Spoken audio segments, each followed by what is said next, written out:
hivi vitu tulikuwa tunavihitaji kwa muda mrefu, lakini tulikuwa hatuna uwezo wa kuweza kuvipata. Kama ukienda pale wodini, tuna vitanda viwili tu kwa ajili ya hawa watoto. Hatuna vifaa vya kutosha, lakini huduma zinaendelea kutolewa kwa sehemu kubwa. Ni muda mrefu sisi tunatoa huduma hapa kwenye hospitali ya wilaya ya Mpwapwa. Wilaya ina idadi ya vituo 74 zikiwemo zahanati ni vituo vya afya 7 na zahanati 67.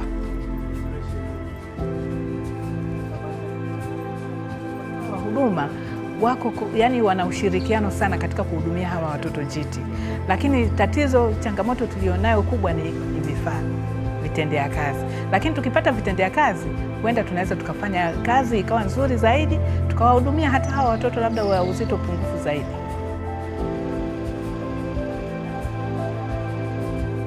Unatusaidia sasa kuweza kutanua wigo wa huduma kutoka kwenye vituo hizo zahanati 67, vituo vya afya 7, wanatoa rufaa kule kwa watoto wa njiti ama watoto wachanga, tunawapokea hapa na kuweza kuwahudumia.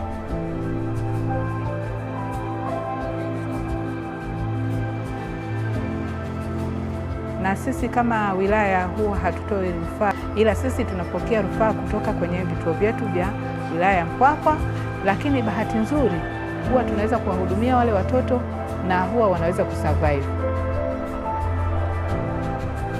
Wale wanafanya kazi nzuri sana. Kile kitoto nimekuta kimezima, lakini ninashangaa, yani ile kitoto sikutegemea nifanye nini nikipate.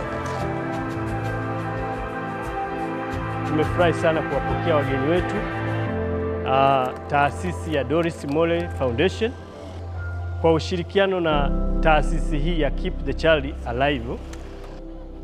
Tunashukuru sana kwa ujio wao kwa kutuletea vifaa tiba kwa watoto njiti.